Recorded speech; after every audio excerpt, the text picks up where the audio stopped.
Students, parts of speech में हम लोग नाउन के बारे में पढ़े थे कि कैसे नाउन, किसी का भी नाम नाउन होता है। तो नाउन की डिफिनीशन आपको बहुत अच्छी तरह याद है। A noun is the name of place, person और थिंग्स। तो जो नाम होता है, यदि किसी सेंटेंस में बार बार नाम लिखते हैं तो वो खराब लगता है। तो हम जब सेंटेंस लिखते हैं तो दोबारा उस व्यक्ति के बारे में जब बात करते हैं तो उसका नाम नहीं लिखते, हम उसके स्थान पे प्रोनाउन का यूज करते हैं। जैसे यदि एक सेंटेंस है, Ram is a boy, Ram lives in Agra. Second sentence है, राम लिव्स इन आगरा। तो पहला सेंटेंस है Ram is a boy, second sentence है राम लिव्स इन आगरा। तो जो दूसरा सेंटेंस वाला राम है उसके स्थान पे हम ही लिख सकते हैं। जैसे Ram is a boy, he lives in Agra. तो यहां पे जो ही है, जो राम के स्थान पे ही लगा, वही प्रोनाउन है। तो प्रोनाउन की जो डिफिनीशन है, ये pronoun is a word used instead of a noun. ये pronoun is a word used instead of a noun, यानी प्रोनाउन हमेशा नाउन के स्थान पे जिन शब्दों को लगाते हैं उसी को प्रोनाउन कहते हैं। अब हम लोग देखते हैं काइंड्स ऑफ प्रोनाउन, कि प्रोनाउन कितने प्रकार के होते हैं। पहला प्रोनाउन है personal pronoun, second demonstrative pronoun, third indefinite pronoun, four relative pronoun, 5 interrogative pronoun, 6 distributive pronoun, 7th reflexive pronoun, 8 एम्फैटिक pronoun, 9 reciprocal pronoun और 10 एक्सक्लेमेटरी प्रोनाउन। तो ये आपको ऐसा नहीं है कि ये बहुत टफ है, यदि आप इसको पढ़ेंगे तो बहुत ही इजी है। तो बच्चों, पहले जानते हैं प्रोनाउन का जो पहला काइंड है पर्सनल प्रोनाउन, व्यक्तिवाचक सर्वनाम। पर्सनल प्रोनाउन में आई, मी, माई, माइन। देखिए, आई, मी, माई, माइन, ये पर्सनल प्रोनाउन में आते हैं। ये नॉमिनेटिव केस है, ये ऑब्जेक्टिव केस, ये पोसेसिव केस। जैसे यदि किसी रमेश के बारे में बात करें, रमेश को ही लिख सकते हैं प्रोनाउन में, क्योंकि रमेश थर्ड पर्सन है। इसमें आपको यह जानना जरूरी है कि पर्सनल प्रोनाउन में 3 प्रोनाउन होते हैं, फर्स्ट पर्सन, सेकेंड पर्सन और third person. First person, second person और थर्ड पर्सन। फर्स्ट पर्सन में ये आता है I, me, my, mine, we, us, our, ours. ये फर्स्ट पर्सन प्रोनाउन है। First person.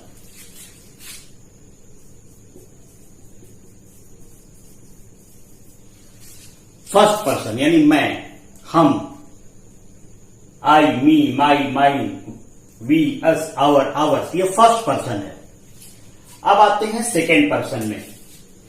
सेकेंड पर्सन होता है you, your, yours. Nominative case, objective case और एक possessive case. Second person.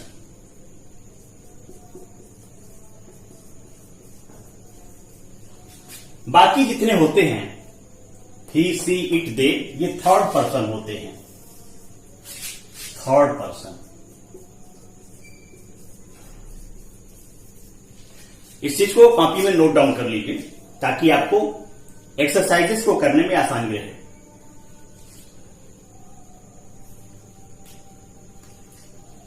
First person में I, me, my, mine, we, us, our, ours. Second person you, your, yours. Third person he, she, it, they, him, her, it, them, his, her, its, their, hers, theirs. और किसी का भी नाम भी third person में ही होता है। इस चीज को आप नोट डाउन कर लें। तो आपका ये जो पर्सन में पर्सनल प्रोनाउन है ये क्लियर हो गया होगा। प्रोनाउन का जो सेकंड है वो है demonstrative pronoun. Demonstrative pronoun, the pronoun used two point out the person और थिंग्स। यानी जब हम किसी चीज को डिमॉन्स्ट्रेट करते हैं, दिखाते हैं, तो उसी को डिमॉन्स्ट्रेटिव प्रोनाउन कहते हैं। जैसे this, that, these, those. This का प्रयोग नजदीक की वस्तुओं के लिए करते हैं और दैट का प्रयोग दूर की वस्तुओं के लिए करते हैं। और यदि बहुवचन में कोई वस्तु नजदीक है, प्लूरल नंबर में, तो दीज का प्रयोग करते हैं। और बहुवचन में कोई चीज दूर है तो दोज का प्रयोग करते हैं। जैसे यह एक किताब है, दिस इज ए बुक। अगर किताब नजदीक है तो लिखेंगे दिस इज ए बुक। यदि किताब दूर है तो लिखेंगे, बोलेंगे दैट इज ए बुक। दूर की चीजों को बोलेंगे दैट इज ए बुक। यदि दो किताब है नजदीक में तो बोलेंगे these are two books. These are two books. यदि दो किताब दूर है तो बोलेंगे दोज आर टू बुक्स। तो डिमॉन्स्ट्रेटिव प्रोनाउन में पॉइंट आउट करते हैं, दिखाते हैं, यही चीज डिमॉन्स्ट्रेटिव प्रोनाउन होता है। इस पे मैंने एक अलग से भी वीडियो बनाया हुआ है। चैनल के ग्रामर प्लेलिस्ट में जाके आप उसे विस्तार से देख सकते हैं। अब हम लोग आते हैं प्रोनाउन के तीसरे काइंड, इनडिफिनिट प्रोनाउन पे। इनडिफिनिट यानी अनिश्चित। जब अनिश्चित स्थिति वाला कंडीशन होता है तो उस प्रोनाउन को इनडिफिनिट प्रोनाउन कहते हैं। जैसे few, none, all, others, some, anything, nothing, everything, something, several. जितने भी इस तरह के शब्द हैं जो अनिश्चित हैं, तो ऐसे प्रोनाउन को हम इनडिफिनिट प्रोनाउन कहते हैं। कुछ एग्जांपल्स देखिए। One must not praise one self. अब यहां पे वन देखिए, one must not praise one self, यानी किसी को अपनी स्वयं की बड़ाई नहीं करनी चाहिए। तो यहां पे वन इनडिफिनिट प्रोनाउन है। तो यहां पे वन मालूम नहीं चल रहा है कि किसके बारे में बात हो रही है। वन से यह मालूम नहीं चल रहा है कि किसके बारे में बात हो रही है, इसलिए इनडिफिनिट है, अनिश्चित है कि किसको अपनी बड़ाई स्वयं नहीं करनी चाहिए। तो यहां पे वन इनडिफिनिट प्रोनाउन होगा। सेकंड है एवरीवन हेल्प्ड हिम। सभी लोगों ने उसकी सहायता की। एवरीवन, सभी लोगों ने। कोई एक पर्टिकुलर व्यक्ति का नाम नहीं आ रहा है बल्कि सबका आ रहा है। तो यह मालूम नहीं चल रहा है कि कौन एग्जैक्ट है जिसने उसकी सहायता की। तो इनडिफिनिट है, इसीलिए ये इनडिफिनिट प्रोनाउन के अंतर्गत आएगा। अब हम लोग आते हैं प्रोनाउन के चौथे प्रकार, रिलेटिव प्रोनाउन पे। रिलेटिव प्रोनाउन रिलेट करता है, संबंध बताता है, नाउन का नाउन से या नाउन का प्रोनाउन से। जो संबंध बताने वाले शब्द होते हैं प्रोनाउन के रूप में जो यूज किया जाता है उसे रिलेटिव प्रोनाउन कहते हैं। जैसे I met the thief who stole your car. मैं उस चोर से मिला जिसने तुम्हारी कार चुराई। अब यहां थीफ के लिए हु लिखा हुआ है। थीफ के लिए हु, यहां हु का मतलब है जिसने। तो ये रिलेटिव प्रोनाउन हो गया। थीफ का संबंध हु से कर दिया। तो I met the thief who stole your car. Thief के लिए दोबारा हु का प्रयोग हुआ प्रोनाउन के रूप में, तो इसलिए हु यहां पे रिलेटिव प्रोनाउन हो गया। This is the man whose wife is a dancer. यह वही आदमी है जिसकी वाइफ डांसर है। तो यहां मैन को रिलेट कर दिया है हुज से। यहां पे हुज रिलेटिव प्रोनाउन हो गया, मैन को रिलेट कर दिया हुज से। थर्ड है this is the shirt which I bought, यह वही शर्ट है जिसको मैंने खरीदा। यहां पे ध्यान दीजिए तो द लगा हुआ है आर्टिकल, तो जब द लग जाता है दिस इज द शर्ट, तो इसका द का मतलब होता है वही, दिस इज द शर्ट, या वही शर्ट है जिसे मैंने खरीदा था।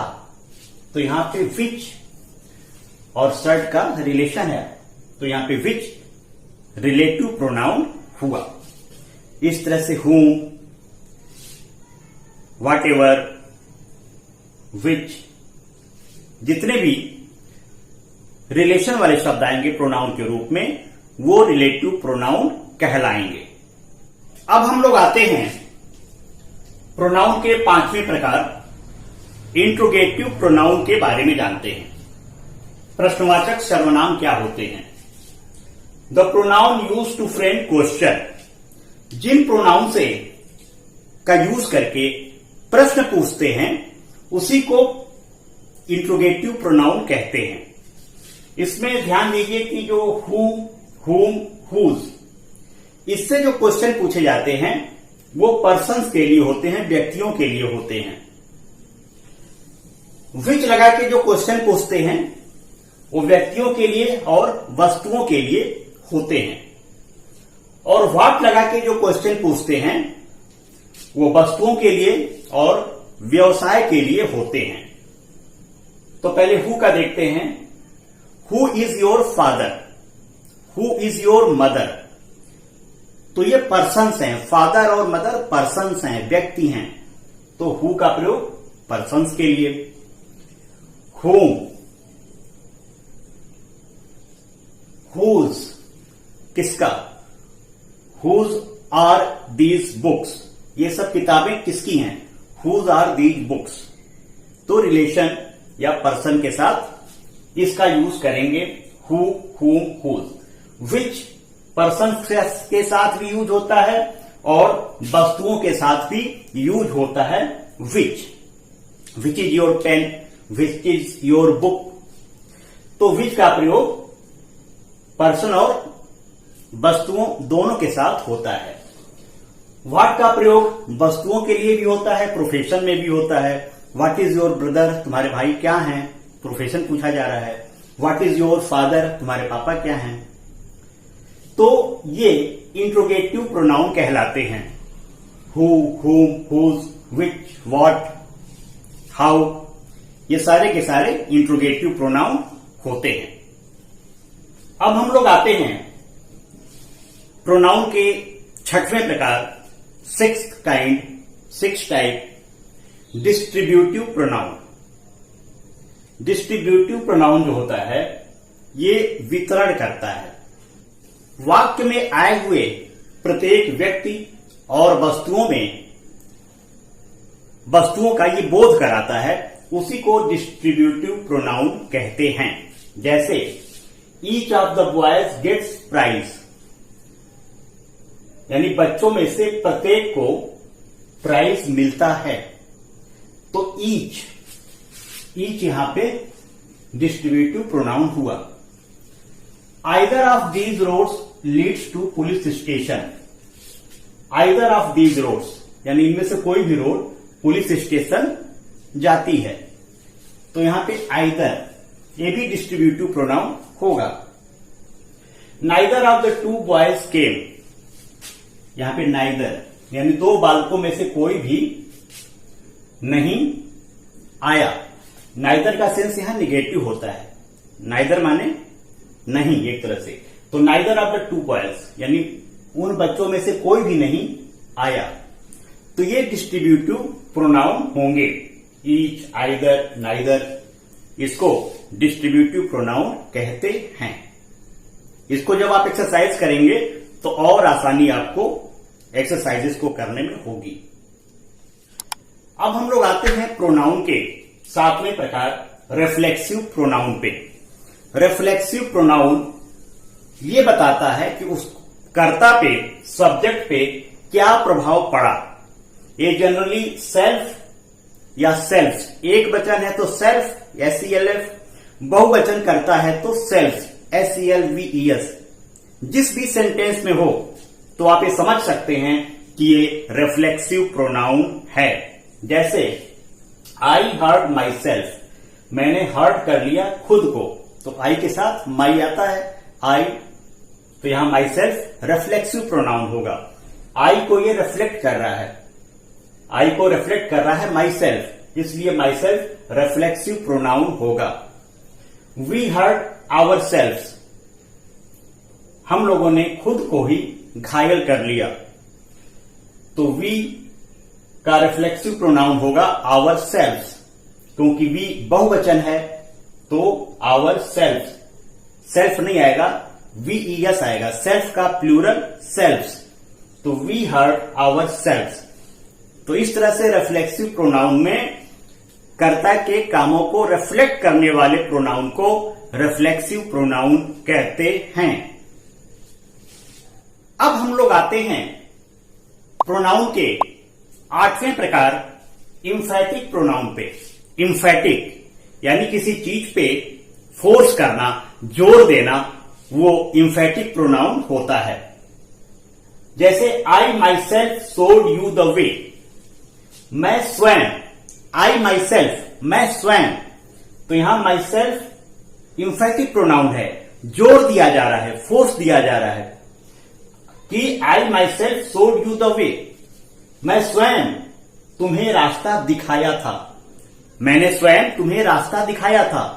तो माई सेल्फ यहां पे फोर्स किया जा रहा है, उस पर जोर दिया जा रहा है, इसलिए माई सेल्फ यहां पे इंफैटिक प्रोनाउन होगा। We ourselves can win the match, हम लोग स्वयं मैच को जीत सकते हैं, हम लोग स्वयं, हम लोग स्वयं, तो यहां पे आवर सेल्फ इंफैटिक प्रोनाउन होगा। She her self, she her self can talk in English, वह स्वयं इंग्लिश में बात कर सकती है। सी हर सेल्फ, तो यहां पे हर सेल्फ इंफैटिक प्रोनाउन होगा। I myself can talk in English, मैं स्वयं इंग्लिश में बात कर सकता हूं, तो आई माई सेल्फ, माई सेल्फ यहां पे इंफैटिक प्रोनाउन होगा। यानी जिसपे, जिन शब्दों पे जोर लगता है, प्रेशर लगता है, फोर्स लगता है, वही इंफैटिक प्रोनाउन होते हैं। अब हम लोग प्रोनाउन का जो 9वां प्रकार है, 9th kind of pronoun, reciprocal pronoun. Reciprocal pronoun एक तरह से संबंध बताता है कि एक दूसरे का संबंध कैसा है, एक दूसरे व्यक्तियों का संबंध आपस में कैसा है, किस तरह का है, उसे रेसिप्रोकल प्रोनाउन कहते हैं। जैसे Suresh and Rajesh hated each other, each other एक दूसरे से, सुरेश और राजेश एक दूसरे से नफरत करते थे, तो यहां पे ईच अदर रेसिप्रोकल प्रोनाउन होगा, क्योंकि ये बता रहा है कि सुरेश और राजेश के संबंध कैसे थे एक दूसरे से। सेकंड है the boy cheated one another, the boys cheated one another, यानी लड़के एक दूसरे को चीट कर रहे थे, धोखा दे रहे थे। तो लड़कों का आपस में कैसा संबंध था, ये वन अनदर से प्रकट हो रहा है, तो ये रेसिप्रोकल प्रोनाउन कहलाते हैं। Each other, one another, any other etcetera, जो शब्द आते हैं प्रोनाउन के, वे रेसिप्रोकल प्रोनाउन कहलाते हैं। अब हम लोग प्रोनाउन का जो लास्ट काइंड है, अंतिम प्रकार है, एक्सक्लेमेटरी प्रोनाउन। ऐसे प्रोनाउन जिससे विस्मय का बोध होता है, आश्चर्य का बोध होता है, उसे एक्सक्लेमेटरी प्रोनाउन कहते हैं। जैसे व्हाट आर यू मैड, अरे क्या तुम पागल हो, तो यहां पे व्हाट के बाद एक्सक्लेमेशन मार्क आया, यानी कि विस्मय हुआ। जिसको सोचा जा रहा था कि वो मूर्ख नहीं है, विद्वान है, तो ऐसा लगा कि वो मूर्ख है, तो यहां पे मार्क ऑफ एक्सक्लेमेशन आया, तो यहां पे व्हाट एक्सक्लेमेटरी प्रोनाउन आ गया। क्योंकि व्हाट यू के लिए यूज हुआ है। तो what are you mad? What you don't know how to cook the food? अरे तुम नहीं जानते कि कैसे खाना पकाते हैं? तो इससे जो है एक्सक्लेमेटरी वाले जो वर्ड हैं और एक्सक्लेमेटरी जो मार्क है, इससे हमें मालूम चल जाता है कि प्रोनाउन एक्सक्लेमेटरी प्रोनाउन है।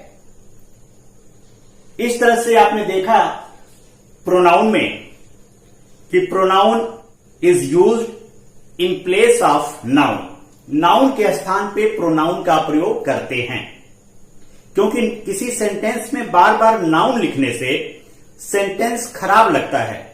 इसीलिए सेंटेंस की शोभा को बढ़ाने के लिए प्रोनाउन का यूज, प्रोनाउन का प्रयोग करते हैं। प्रोनाउन भी 10 प्रकार के आपने सीखे। Personal pronoun, demonstrative pronoun, indefinite pronoun, relative pronoun, interrogative pronoun, distributive pronoun, reflexive pronoun, emphatic pronoun, reciprocal pronoun और अंत में एक्सक्लेमेटरी प्रोनाउन। तो जो वीडियो, मैं स्वयं चाहता हूं कि वीडियो छोटी बने, लेकिन मैं कोई भी चीज वीडियो में छोड़ना नहीं चाहता। मैं चाहता हूं कि आपको अगर प्रोनाउन में पढ़ा रहा हूं तो प्रोनाउन की सारी नॉलेज आपको दी जाए। इसीलिए मेरी वीडियो थोड़ी लंबी हो जाती है, बड़ी हो जाती है, क्योंकि मैं पूरा प्रयास करता हूं कि आप लोगों को प्रोनाउन के बारे में किसी और के पास न जाना पड़े। प्रोनाउन की सारी नॉलेज आपको मेरे द्वारा ही, मेरे वीडियो में, मेरे चैनल पे मिल जाए। इसलिए मेरे वीडियो थोड़े बड़े हो जाते हैं। आप इस वीडियो को पूरा देखेंगे तो प्रोनाउन आपको बहुत अच्छी तरह से समझ में आ जाएगा।